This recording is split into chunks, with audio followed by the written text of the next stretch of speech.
Imagine a world where words have the power to shape reality, where ancient texts hold the secrets to understanding not only the past, but also the future. The book of Isaiah, one of the most profound and influential works in the Hebrew Bible, is a testament to this power. It is a book that has captivated scholars, theologians, and believers for millennia, offering a window into the hearts and minds of the ancient Israelites. But Isaiah is more than just a historical document. It is a living, breathing text that continues to resonate with people today. This video will explore the layers of Isaiah, from its historical context to its theological significance, and ultimately, its enduring impact on both Judaism and Christianity. Isaiah, as we know it today, is a complex and multifaceted work.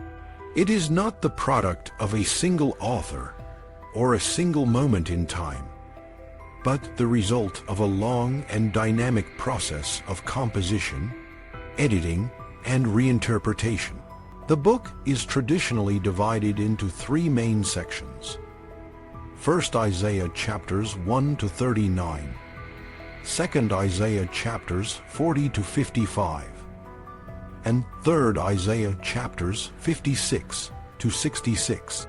Each section reflects different historical contexts and theological themes, yet they are all woven together to create a cohesive and powerful narrative. First Isaiah, attributed to the prophet Isaiah ben Amoz, is set in the 8th century BCE, during a time of great political and social upheaval in the kingdom of Judah. The Assyrian Empire was expanding its reach, and the threat of invasion loomed large. Isaiah's messages during this period were a mix of warning and hope. He sternly criticized the social injustices and religious practices of his time, urging the people to return to the ways of the Lord. Yet, amidst the warnings, there were also promises of a future restoration, where a righteous king would emerge to lead the people and bring about a new era of peace and prosperity. One of the most striking aspects of First Isaiah is its vivid imagery and poetic language. Isaiah uses metaphors and symbolic language to convey his messages, making his prophecies both memorable and powerful. For example, in Isaiah 6, the prophet describes a vision of the divine throne, where he is purified by a seraph and commissioned to deliver a message to the people. This vision sets the tone for the entire book, emphasizing the divine authority behind Isaiah's words. Second Isaiah, believed to have been written during the Babylonian exile in the 6th century BC, marks a significant shift in the tone and message of the book. While First Isaiah often spoke of judgment and warning, Second Isaiah is characterized by messages of comfort and hope. The people of Judah had been defeated and taken into exile, and the temple in Jerusalem had been destroyed. In this dark time, Second Isaiah offers a message of salvation and restoration. He promises that the exiles will return to their homeland, and that God will create a new heaven and a new earth.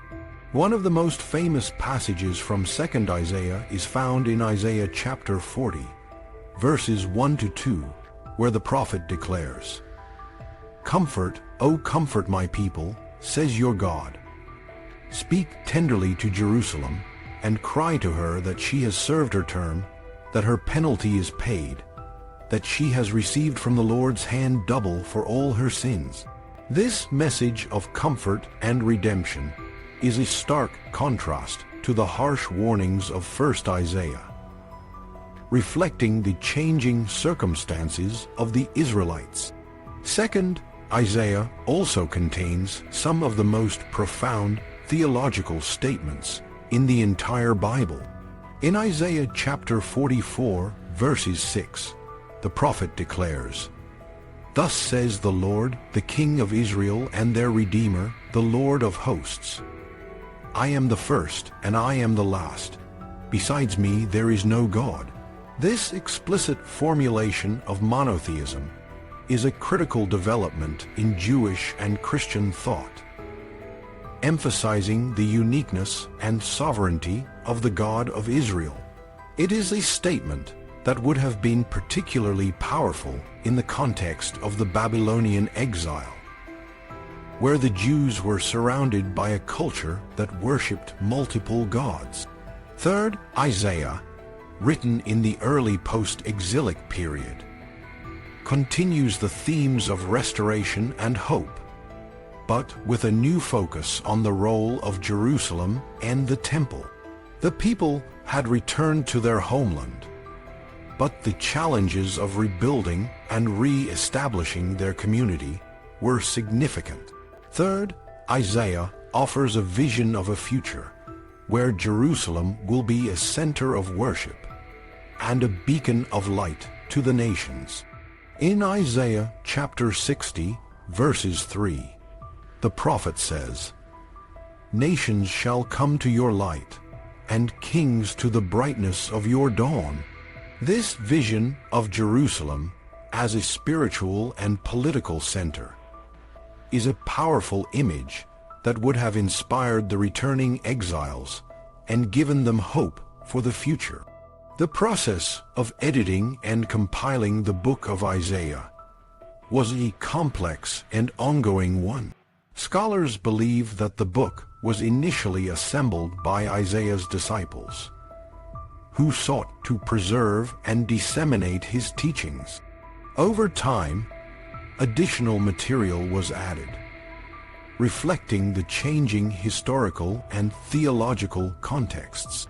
The exilic and post-exilic periods were particularly significant in this process, as the prophecies of Isaiah were reinterpreted and expanded to address the new challenges and opportunities facing the Jewish people. The editing process involved not just the addition of new material, but also the reshaping of existing texts. For example, the vision of the divine throne in Isaiah 6 may have been edited to include references to the temple, reflecting the importance of the temple in post-exilic Judaism. Similarly, the messianic prophecies in chapters 9 and 11 may have been expanded or reinterpreted to align with later Jewish and Christian ideas of the Messiah. The final form of the book of Isaiah, as it appears in the Bible today, is the result of this long and dynamic process. It is a book that reflects the diverse experiences and theological perspectives of the Jewish people over several centuries. Each section of the book, while distinct in its own right, contributes to a larger narrative of judgment, restoration, and divine sovereignty.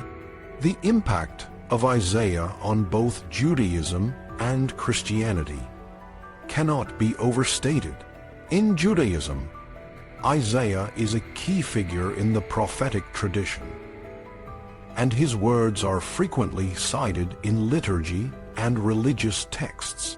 The messianic prophecies in Isaiah have been interpreted as pointing to a future age of peace and justice, and the book is often read during important religious festivals. In Christianity, Isaiah has played an even more central role. The New Testament frequently quotes or alludes to Isaiah, particularly in the context of Jesus' life and ministry. The Gospel of Matthew, for example, quotes Isaiah chapter 7, verses 14 to support the idea of Jesus as the Messiah. All this took place to fulfill what had been spoken by the Lord through the prophet. Look, the virgin shall conceive and bear a son, and they shall name him Emmanuel, which means God is with us. The book of Isaiah is thus a bridge between the Hebrew Bible and the New Testament, connecting the ancient prophecies to the Christian story of salvation. The enduring relevance of Isaiah lies in its ability to speak to the human condition. The book addresses themes of sin and redemption, justice and mercy, and the hope for a better future. These themes are universal and timeless, resonating with people of all backgrounds and beliefs. Isaiah's powerful and poetic language continues to inspire and challenge readers, making it a living text that speaks to the present as much as the past. In conclusion, the book of Isaiah is a masterpiece of biblical literature, a complex and multifaceted work that has shaped the religious and cultural landscape for thousands of years. Its layers of meaning, its powerful language, and its enduring message of hope and redemption make it a text that continues to captivate and inspire. As we read and interpret Isaiah today, we are part of a long tradition of engagement with this ancient and profound work.